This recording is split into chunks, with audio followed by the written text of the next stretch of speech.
Hi everyone, welcome to ArtsFest Online. This afternoon we will be joined by Dr Louise Fenton and she will be talking about the life and work of artist Paul Cox. Louise is Senior Lecturer in Contextual Studies at the University of Wolverhampton School of Art. She's an artist, illustrator, writer and cultural historian. If you have any questions for Louise, please use the Q&A box at the bottom of your screens and we'll pick those up at the end of the talk. And just a quick reminder that this is being recorded and you're on a public platform, so don't share any confidential information. Welcome, Louise. Thank you. Thank you, Claire. So thanks to Claire and to ArtsFest for hosting yet another talk. It's lovely to be sharing this. For those of you who know me, this is quite a departure from my usual subject matter. Before I start, I want to say a huge thank you to Paul Cox, who has been invaluable in helping me put this talk together, and it's really unusual because, as you know, I've given talks about artists who are usually dead, and he's very much not, and he's living and working. So thanks, Paul, and I think he might be listening in, so no pressure on me whatsoever. On the screen you can see my email address and my Instagram, Twitter handle, whatever they're called, so do feel free to contact me after the talk if you've got any questions at all. For those of you who know me, my background is as a cultural historian, but I'm also an illustrator and an artist. And as I said, usually you've been to my talks and they're about witchcraft or Haitian Vodou or New Orleans Voodoo, but my passion is really in drawing, and drawing still forms part of my research, part of my day-to-day. And Paul was a massive influence on me. I met him when I was a student at Wolverhampton when it was the Polytechnic back in the 80s, and he came in as a visitor lecturer. And I had an interest in Paul's work because of the way he worked. At the time, it was quite trendy to have a lot of airbrushing and a lot of painterly work. And I was drawing in pen and ink with watercolour, and he almost validated what I was doing, you know, and he showed me that you can have a career doing that. And he was a huge inspiration. I am a bit of a fan, and as you know, I do get very enthusiastic about my subject, so I apologise if I'm even over enthusiastic a little more than usual, because even after 30 years as a professional, I still get a little bit starstruck when I get to work with, meet and talk about one of my influences.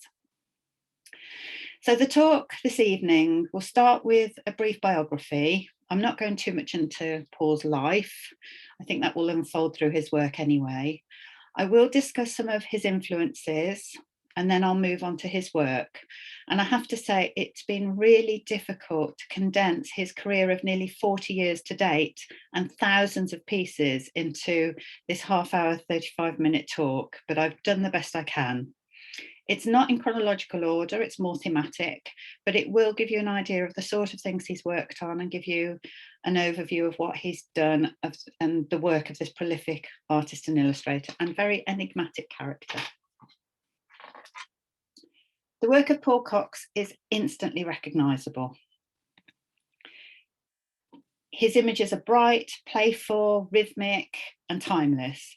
And throughout his career to date, he's worked for numerous newspapers, magazines, publishers, companies, as well as exhibiting his drawings and his paintings.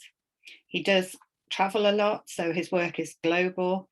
The work's vibrant, it's dynamic, it has movement of the people or the brushstrokes.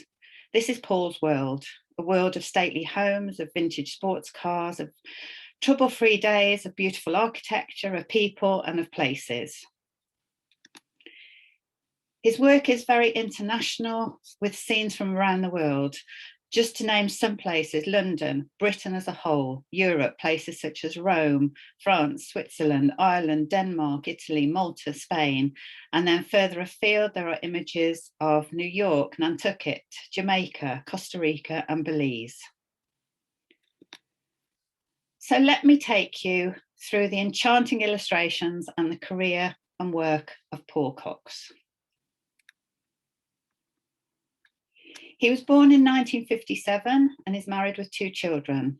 He studied at Camberwell School of Art, first of all on the foundation course in 1975, before moving on to the BA in Graphic Design and Illustration course from 1976. He graduated with a first-class degree in 1979. And then from 1979 to 1982, Paul studied illustration at the Royal College of Art under Quentin Blake and Peter Brooks. While he was there, he designed and painted sets for the Royal College of Art pantomimes, and this is something he would return to later, which I'll show you in this talk. He graduated from the Royal College of Art in 1982 with an MA. Paul was encouraged by his architect father, Oliver Cox, and was inspired by the work of other artists for whom drawing was key. So I'm now going to show you some of the work of some of the influences to Paul's work, and I'm sure as this talk unfolds, you'll understand why and how they have influenced what he's done. So Randolph Caldecott, which some of you may be familiar with, very popular in children's books in the Victorian era. This is a picture called Tug of War from 1877. And Randolph Caldecott lived from 1846 to 1886. His drawings are of people and places, and also he did illustrate children's books. This is an image from one of his illustrations for the house that Jack built of 1878. And as you can see, there's a very strong line and paint watercolour quality to it, which I think you'll see within Paul's work. Another influence, Edward Ardisoni. This is a drawing called At the Brasserie from 1931. Ardisoni was around from 1900 to 1979, and again recorded life on the streets of London and other places, but had that very much people and place behind it. He was also recruited as a war artist from 1940 to 1945. And this is an image, although he was sent abroad to record things that were happening as a war artist, he also did drawings while he was here in Britain. And this is holiday makers on the front. So although war is going on, he's recording day-to-day life. And this is just a scene down at the seaside while war is underway.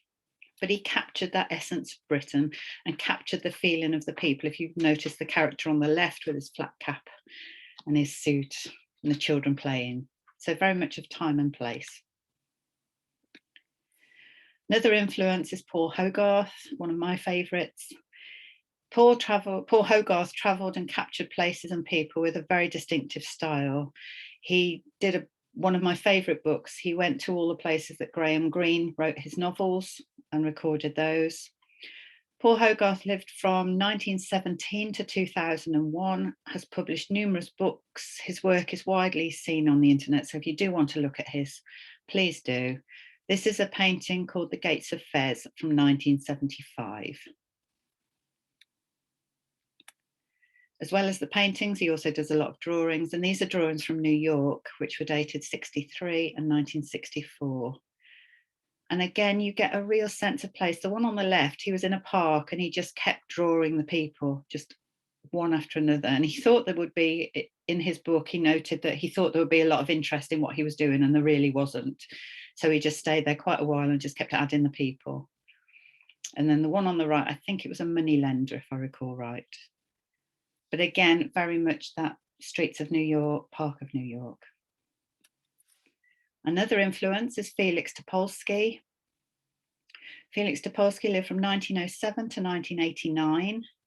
And this is called Royal Academy Private View Day from 1929. And I chose this because later in my talk, Paul Cox also did an image for the Royal Academy. So I thought it was appropriate to choose this one. Felix Topolsky was a prolific draftsman, and throughout his life captured people and places and political events. And again, there is an archive of Topolsky's work. So if any of you are interested, just drop me an email and I'll send you the link for the archive. But you can, post-COVID, post-lockdown, you will be able to go and access that. You have to make an appointment, it's not open, but if you are interested in his work, do check him out. So that's Felix Topolsky. This was a drawing Topolsky did around 1965 of Carnaby Street, and that's drawn in crayons. But again, it very much evokes 1960s London. You've got the Union Jacks, the miniskirts, the black and white, very much of its time. Another influence is David Gentleman, graphic designer and an illustrator whose work is quite familiar. You've probably seen his work already. but he's now 90 years old, 91 this year, but he's still drawing all the time. And last year he produced a book called My London. So if you love what you do, there's absolutely no need to ever stop. And I've got an image here. This is from last year, from one of his My London images. But yeah, he's still going strong and an influence on Paul Cox. Another one is E.H. Shepard, most well known for Winnie the Pooh, as you can see on the right, but he was also a war artist and he captured scenes around the Blitz. He lived from 1879 to 1976, so a good life. But he's also known for these other drawings. So it's always worth checking out these illustrators who you may be familiar with their children's books. Go and have a look at what else they've done, because most of them do other work. It's not just one-dimensional. Another one is Ronald Searle. I've deliberately not put in Searle's cartoons, political cartoons that he does, because he's also known for other work. This one on the left was a series he did in Thailand around the River Kwai, and the one on the right is of Spitalfields Market. He lived from 1920 to 2011, so again, I think all of these lived to a good old age. But again, Ronald Searle, you will know him for his style, which is very similar to Ralph Steadman, and he's really well known for his political cartoons, but do have a look what else he's done. And finally, Paul was taught by Linda Kitson while he was at Camberwell, and she was a female war artist. She reported on the Falklands crisis. She's done lots of other things as well. I mean, she's documented theatres, television productions, people in markets. So she is a reportage illustrator. And it's under Linda Kitson that he learned that illustration could be a type of reportage. And Paul was encouraged to take his sketchbooks out with him and try and capture whatever he saw, which he does to this day. Buildings have always been prominent in his work, possibly a legacy from his father. He'd have to tell us that. His published work now numbers into the thousands, and there's at least 25 books for the Folio Society, and over the years his work has featured, as I said before, in numerous publications, magazines, newspapers, for company report. The list is endless and I couldn't possibly include all of them. He works very fast, he works with a brush, and he works with immediacy. And I've got a lovely quote here which I found, which was, where the line is worked out, first of all, in light pencil, this is talking about his commissioned work, the colour applied immediately afterwards. The process is a continual one, because I'll be thinking about the colour and the general look of the image all the way through. From the initial stage, I will have some idea of what I'd like to achieve, for instance, the light in the image, whether it's daytime or evening. I then apply the watercolour and I work very quickly, sometimes mixing the colours on the paper. There's a kind of emergency in the actual activity. I like the fear of having it all possibly go really wrong. It's not like a traditional watercolour approach where you're very carefully layering down one wash after another, gradually building up a tonal effect. It has to look very fresh and spontaneous. It's a bit of a performance. And I think that really epitomises what his work is. It definitely is a performance. When Paul graduated from the Royal College of Art, he published his first work in the Times, the Sunday Times and the Listener. And in 1984, he had his first travel assignments to Spain to illustrate stories by Norman Lewis for the Sunday Times. So we're now looking through his work, which is from the 1980s through to now. It's not chronological, it's very thematic. I can't give you the dates for every single piece, but please just sit back now and enjoy the delightful work of Paul Cox. So while at the Royal College of Art, Paul won second prize in the annual Folio Society competition with his illustrations for Lucky Jim by Kingsley Amis. And although they're unpublished, they show a pivotal moment when Paul Cox found his style of working, and these are two of the images from that book. It's an hilarious book if you've not read it. This poor hapless character just gets into trouble. He describes this as the moment when connections between the imagined and the finished physical reality of a drawing become true. And I thought that was a really good way of summing it up. But here, these are very early pieces while he was doing his MA, but you can see that distinctive line, the thick line, the fine line within these drawings. He also kindly gave me access to 3 very early images. This is an early painting sketch of a house in France that was created en plein air, or outside. And he did it in a sketchbook. But there's a very muted palette to this. The lines are incredibly fine, but he said he was concentrating on the light for this. But it shows you that immediacy you can get while working in a sketchbook.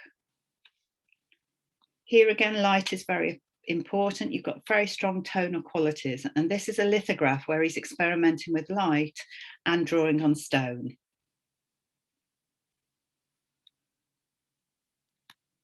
And again, another lithograph here, again, that atmospheric there. They definitely show a progression from these very early pieces through his work, but he did experiment and continues to. As I mentioned earlier, Paul Cox did stage sets while at the Royal College of Art, but he returned to this in 2005 when he did sets for this production of Salad Days. So this is the model for the actual stage set.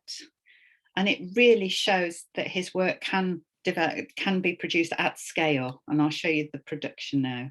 Vicky Michelle was in the actual production, but these are some of the stage sets with the performers on stage. And this was Salad Days in 2005. So a very two-dimensional set, which is quite an interesting concept.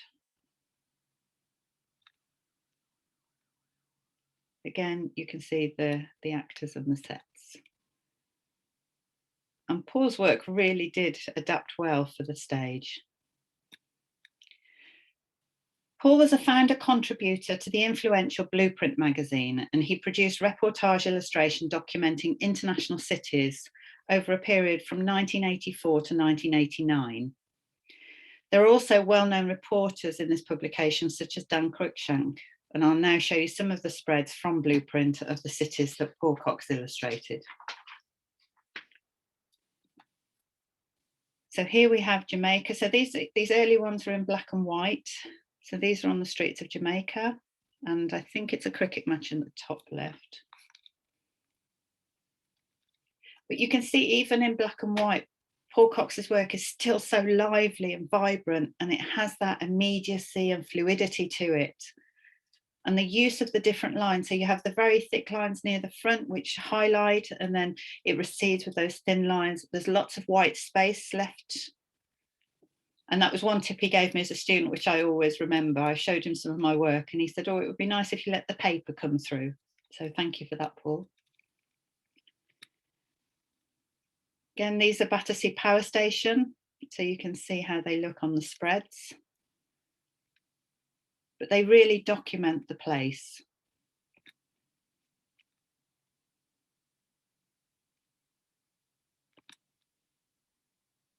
Again, these are quite dramatic. Now we have Barcelona. And that was an image I showed at the start of the talk. Most of these can be found online if you search for them. Obviously copyright issues, etc., but you can find the images. But they're lovely to look at, and they do have that real vibrant immediacy. This is Edinburgh.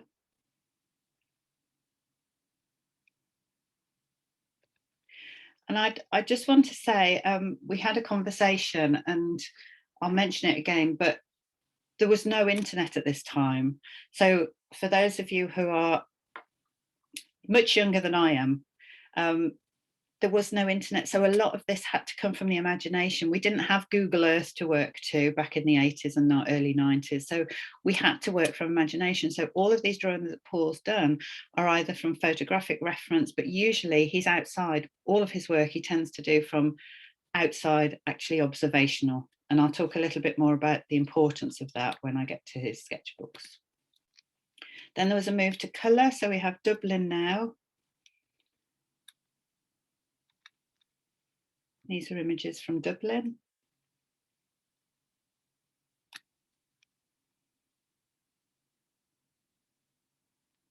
But they really do evoke atmosphere and light.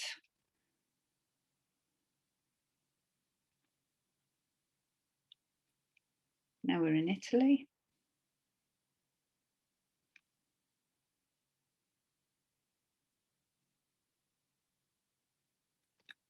And New York, and that's the famous Flatiron Building, which Paul does love New York. I remember seeing in a quote that he said it's his second favourite place after London.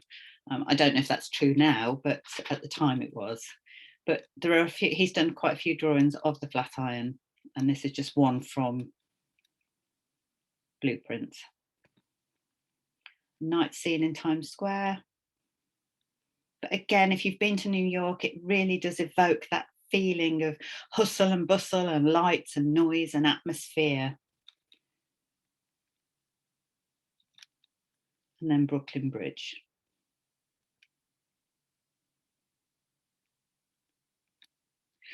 Okay, so moving on from blueprint, Paul had the exciting commission of designing stamps for Royal Mint.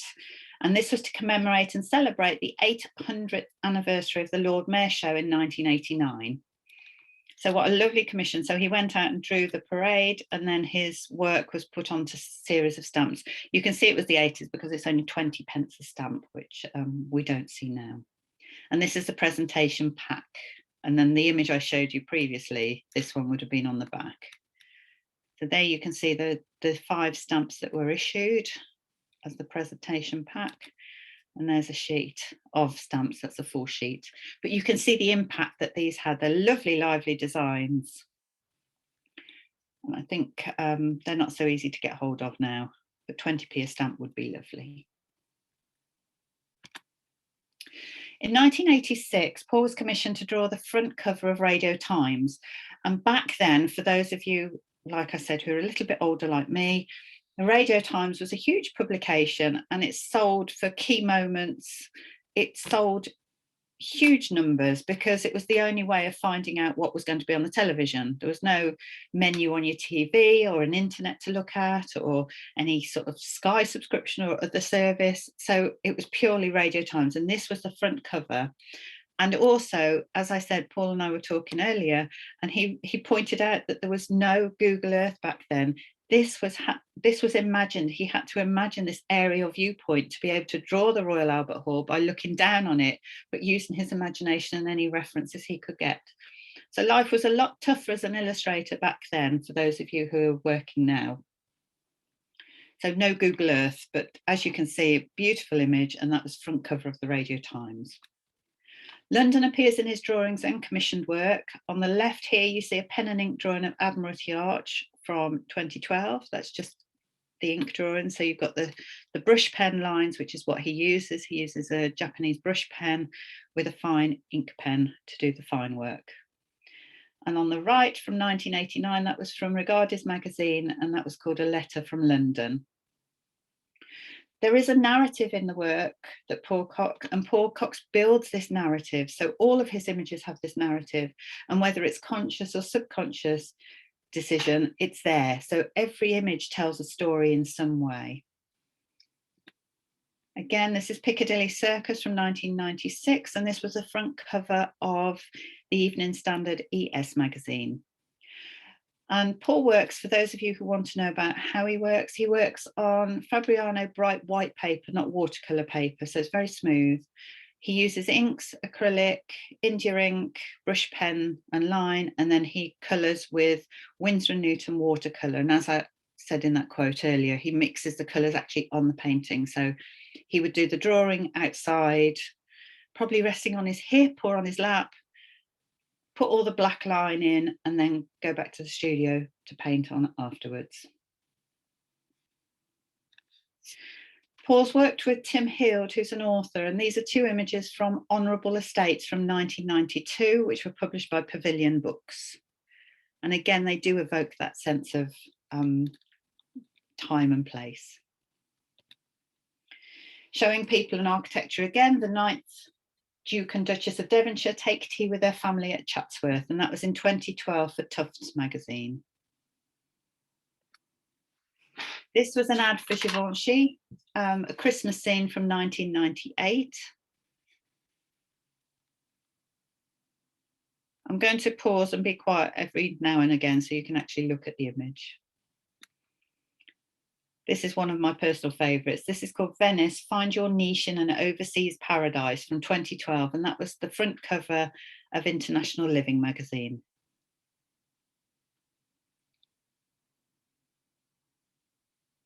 But again, you get that sense of light and dark. Paul is very, very accomplished at creating that atmosphere of light. This was an illustration for Vanity Fair. He's done a few for them. This is from 2009. It was a New York High Society funeral, and the article was called Too Much Money by Dominic Dunn. And again, this one I find quite funny. It's called an article called The Rich Have Feelings Too by Tom Wolfe in Vanity Fair in 2009. And it's called The Author Suffers the Indignity of Flying Coach Class. And I think we've all been in that situation at some point.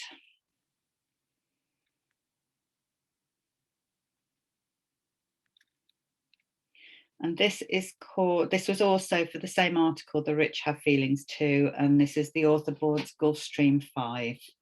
And that was for Vanity Fair in 2009. So that's a bit different to the other way of flying. This is the Merry Wives of Windsor, and that's a programme cover for the Royal Shakespeare Company from 1996. And again, it's very much that sense of time and place. And as you know, I've got a very keen interest in folklore, and you can see the pumpkins and the masks and the dressing up. So that is one of my favourites. The skills that Paul Cox has for evoking a time and a place led him to being the ideal illustrator for this book by Andrew Gurr, which was called Rebuilding Shakespeare's Globe. And this is Watching from the Gallery. This is from 1989, but it really does have that Elizabethan feel to it. And he is just perfect for these kind of illustrations. And I mentioned Felix Topolsky earlier, the private view at the Royal Academy. And in 2009, Paul Cox created this image called A Victorian Summer for the Royal Academy magazine, showing a private view with all society types. And you can't really see on this image, but along the bottom, it's got the names. But there are people like Kipling, Bell, Sickert, Ruskin, Millais, Queen Victoria's in the middle, looking less than amused. So it's really interesting that Felix Topolsky did this image of the Royal Academy private view, and then this is one that Paul Cox did much later. Now moving on to some of the drawings in Rome. I'm just going to flick through a couple of these. This is Pamplona, Spain, again for International Living. And positioning figures in spaces to have a directional flow are really important. They need to have poise, and they need to show a relationship between a figure and an object. And Paul Cox does this incredibly well. So in all his images, you've got these dynamic figures, and they do give you that sense of scale, of what's happening, of the narrative. I really like this one. It's a drawing of Bosham Harbour from 2016. And although I'm showing you all these wonderful places from all around the world, this is one from the UK, a very limited palette, just a beautiful little sketch. And another one of Brighton Pier, and I love the colours on this one. The palette's beautiful. And people in Paul's work animate space. They give everything a scale, and whether it's not incidental, it's deliberate, and they have some sort of directional impact as well. So all his figures help feed you through and lead you through his imagery. Further afield, this was Costa Rica for International Living for the front cover in 2013. It's hard looking at these when we've been in lockdown for over a year, but it's beautiful to see the sunshine and beaches and seaside. This is 4 Easy Havens close to Panama City. Again, a front cover for International Living magazine from 2012. And these are from New York. I would just want to mention that Paul's commercial work, for those of you who want to know a little bit more how the process works, the client would require a preliminary sketch. So Paul would send over maybe a pencil sketch, and it would be a bit tighter than the work he does when he's sat outside drawing. They may be a little bit tighter, there will be emails going backwards and forwards, and he would then use a light box on the pencil to do the brushwork and then the dip pen before putting the paint on. So that's how the commission works, whereas the drawings he does outside and some of the more immediate work would be done, the lines, the brush pen work and the fine work outside, then brought back. He told me that when he's outside, an A1 would take him just over an hour and about half an hour for an A3 or A2. So I'm very envious because I certainly couldn't work that fast, and he does work incredibly quickly. So these are for a report in New York. So on the left, we've got Midtown, and on the right, Times Square. And then here we have Wall Street on the left and a New York delivery on the right, all for the same report from 2008. So we're now moving into published work for books. This is Toad of Toad Hall. Again, Paul's work is just perfect for these books. I love this image of Toad racing in his little green car, terrorizing everything. And here we have Mole in the Woods. And little weasels we can see sprouting from the trees. But again, that beautiful light within the image. He did the images for Jerome K. Jerome's Three Men in a Boat. So these are some of the images from that.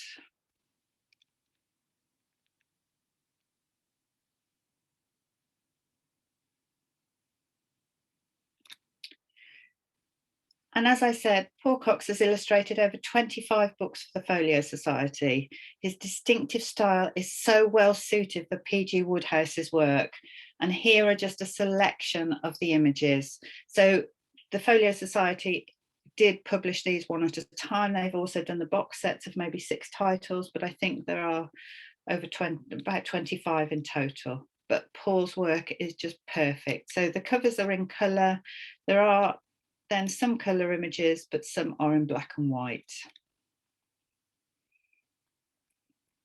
But his work is equally as dynamic, whether with colour or with black and white.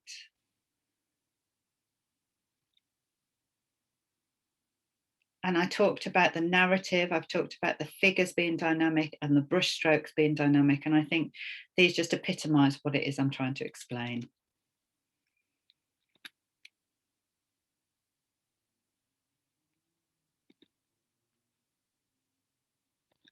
More recently, he's illustrated the 2020 book, The Short, the Long and the Tall, which is by Jeffrey Archer, #1 bestseller, and as you can see, illustrated by Paul Cox on the cover. It's a combination of full page images and then some little enchanting vignettes, which I really enjoyed looking at. So here are some of the images, and these are from last year, so these are probably the most recent that I've got in the talk. So these lovely full page ones, and then these small vignettes, and there are numerous ones of these. I'm now going to move on to the sketchbooks. The pleasure from drawing is the communication that we have. And it's that idea that we explain and show what makes you interested in a place. And you're in control of that. So whenever you draw, it doesn't matter what your ability is. Do take a sketchbook with you and try and capture the moment wherever you are. A camera can't do it because it puts a barrier between you and the object, or you and the place. Really do have a go. If you don't do regular sketchbook work and you're a bit nervous because you don't think you're very good at drawing, forget that. Just have a go. Just take a pen and a little notebook and do some drawings. So these are pages from his books. He uses a small A6 Dala Rowney book for his pocket, and he said when he has more time, an A3 Bockingford sketchbook, but not watercolour. So it's not a watercolour one. It's but he does use an A3 if he's got a bit more time. But I also use these little books. I think they're called Dala Rowney Ivory. The paper in them is quite thin, crinkles up horrendously with watercolour, but they are so joyous to use. Observation is really important. Looking at where you are, it's about spending time in a place. So I'm just going to go through these, but you can see there is a clear development From these, free observations and the pathway to the finished work. And sketchbooks are the place to be less inhibited and to capture the moment. And when on location, you've got this social interaction with a place, with objects, with people, and things will happen. Things will happen. It will help develop work. And Paul's work, you can see some of these little sketchbook pieces then develop into larger images later on. And they really allow you to get a feel for a place. But these are quite easy to slip in a pocket. There's limited palettes on them, but they really give an insight into the way that Paul Cox works. And I have to say, I loved going through the sketchbooks, because whenever I look at any artist's work, the sketchbooks is where I'm far more interested. So here we go. There are many with colour pages, but we've also got the black and white drawings, such as the one on the left. But again, they all evoke that time and place. These are just line drawings.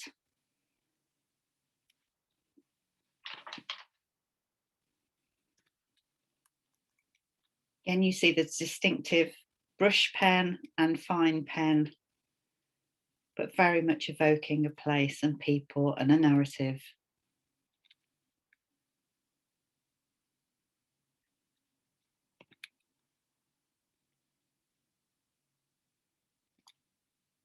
And I love these. They're very, very simple line drawings, but something that any of you can have a go at. So please do have a go.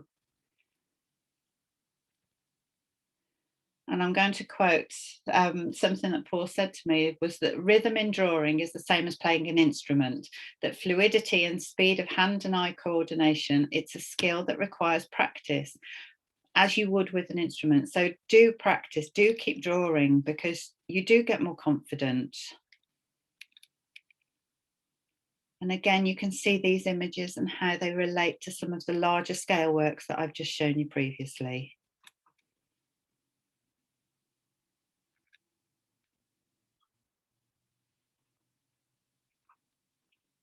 Again, some colour, some black and white, but documenting people and places.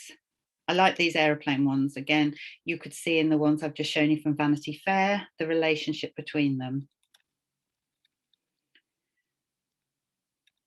At the races. I think this is one of the few images I've seen of Paul's that's in pencil rather than pen. But still beautifully drawn. Capturing the people and the place, and you've got that sense of scale because people appear in most of the drawings, so you have an idea of the size of the buildings, of where they are, of light, of shade. And I love the little animals that appear. So again, we're nearly at the end of the sketchbooks.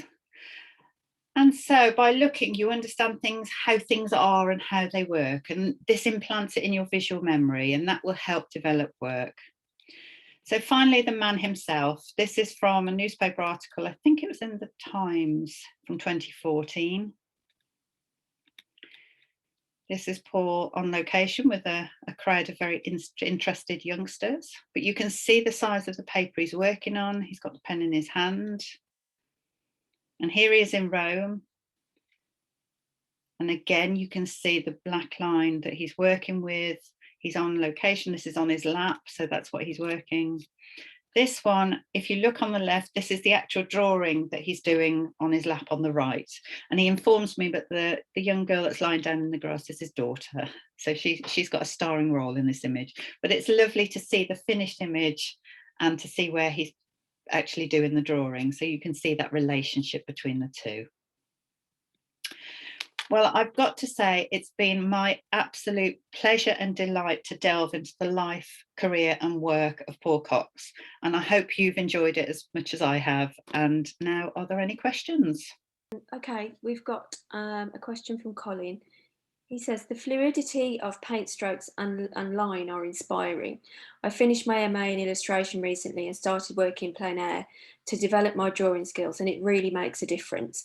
Can you say any more about Paul's work outdoors as a preferred way of working? Oh, definitely. I think we've spoken at length about this, because the immediacy you get of working in a place, you get that sense of place, you get that feeling of what happens. And I can assure anybody who's listening who has tried to work outdoors, you will always remember the smells, the sounds, the place. I've looked at sketchbooks I've got from 30 years ago, and I can still recall exactly where I was at that moment. And you build that relationship because you might speak to people, or a moment, there might be a fleeting moment. I know Paul spoke about a cyclist, I think in Times Square, near the Flatiron building, and he wanted to get that in, or something will happen. And it's really, that's the joy of being outside. It's not always easy, and it takes practice and persistence to find a way of being able to work plein air, because I've tried working with a dip pen and ink and ending up with it splattered all over me or spilling. I've tried working with paint and they dry too quick, or I've got no water supply, or something happens. But Paul's found a way of working, which is he uses Japanese brush pens to do the thick lines. He uses a fine pen to do the fine work. He also uses a resist technique. You may have seen in some of his images, it's got white areas, and he uses a kind of like a masking fluid, as well as using bleach sometimes on his imagery, because bleach and quink is a lovely combination. So try that if you want, if any of you are having a go with painting and inks. But yeah, it's very much, it's finding a way to work plein air. Yeah, and Colin's just said, yes, I remember a lot of sheep poo. Yes, yes, the joys of it. Or it suddenly rains, or there's a gust of wind, or a bird flies over, or the weather, you freeze, or but it has its joys too, because I can guarantee you remember those moments. And how large are Paul's works? They vary. The sketchbooks are tiny, they're A6, they're just little. Most of his works seem to be around 24 inch by 17, around that size. His plein air work, when you saw him with a board, it can be anything. He does work A1 sometimes, but he says that's quite difficult. If you imagine holding an A1 sheet on a board. A2, A3 are probably the most frequent sizes for his drawings. Okay. This one from Professor Ross Pryor. Work is certainly beautiful. There is a softness, no sharp edges. Is this a way of making the world more ideal? I don't know, Paul might hate me for saying this and he may be really annoyed, but I think that Paul's work has that idyllic sense of time and place. There's nothing horrible happening. They're joyful days, and perhaps they are a little bit what Ross says, they are softening the world around us, but they do have that charm to them. I've got a couple of questions here from Nicholas. He asks, why doesn't Paul use an easel? Probably just ease. Over years, moving around, you find a way of working, and for Paul it's on his lap. I know he usually stands with it on his hip. I know the images he did of Flatiron building in New York, he told me he stood with the board and the paper on his hip and worked standing up. But sometimes it's quite difficult to carry an easel and materials, and you want it to be as quick. And for Paul, his work's very fast and very fresh. And so it's much easier, I would say. I'm talking on his behalf here, and I'm sure you can ask him next week. But it's much easier. He's found his way of working, and that is not to have an easel and loads of equipment.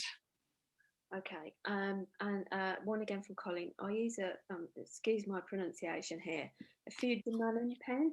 Yeah. With carbon ink for the pen work, which dries quickly. Yeah.